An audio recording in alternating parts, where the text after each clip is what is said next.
கிறிஸ்துக்குள் பிரியமானவர்களே, ஆண்டவர் உலக ரட்சகரும் மீட்பருமாகிய இயேசு கிறிஸ்துவின் இணையற்ற நாமத்தில் அன்பின் வாழ்த்துக்களை தெரிவித்துக் கொள்கிறேன். கர்த்தர் ரொம்ப ரொம்ப நல்லவர். ஆமென், அல்லேலூயா.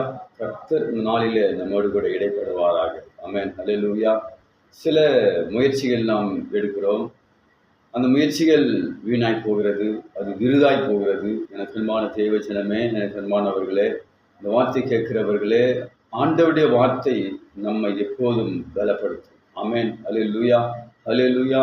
இதோ 1 தீமோத்தேயு 4ஆம் அதிகாரத்தில்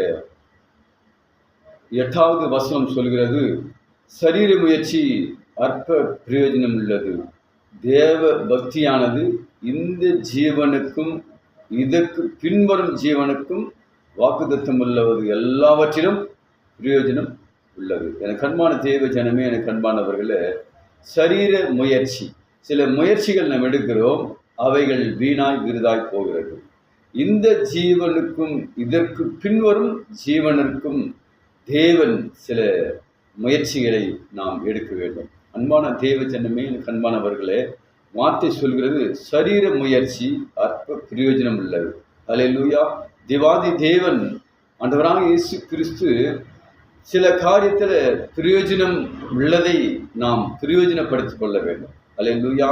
சரீர முயற்சி இந்த ஜீவனுக்குள்ள இதற்கு பின்வரும் ஜீவனுக்குள்ளும் இப்போ இருக்கிற ஜீவன், நம்முடைய ஆத்மா, நம்முடைய பலன் எல்லாவற்றையும் சரீர முயற்சி, அதாவது சரீர முயற்சி பிற காரியத்தில் பிரயோஜனம் இல்லாமல் தான் காணப்படும். ஆனாலும் ஆத்தும தாகம் உள்ளது. நம் இருதயத்தின் தியாகத்தை தேவன் அறிந்திருக்கிறார். இதோ இருதயத்தை தேவன் பார்க்கிறார். இருதயத்தில் உள்ள நம்முடைய சிந்தனைகளை தேவன் பார்க்கிறார். அல்லேலூயா. இதோ என்னை பலப்படுத்துகிற கிறிஸ்து நம்முடைய பலனை அவர் அறிகிற தேவனாய் காணப்படுகிறார். அல்லேலூயா. நம்முடைய தேவன் நம்முடைய பலத்தை அவர் அறிகிற தேவன், நம்முடைய சரீர முயற்சிகளை அவர் அறிகிற தேவனாய் காணப்படுகிறார். அல்லேலூயா. தேவன் நம்மோடு கூட இருப்பார் என்பார். நம்முடைய ஆத்துமாக்குள்ள தேவன் இருப்பார் என்றால் மாம்சமான நம்முடைய பலவீனம் இதோ விழுந்து போனாலும் ஆத்தும தாகத்தை உள்ள பலவீனத்தை தேவன் அவர் உயர்த்த அவர் போதுமானவராக இருக்கிறார். அல்லேலூயா. God bless you. கர்த்தர் உங்களை ஆசீர்வதிப்பாராக. ஆமென், ஆமென், ஆமென்.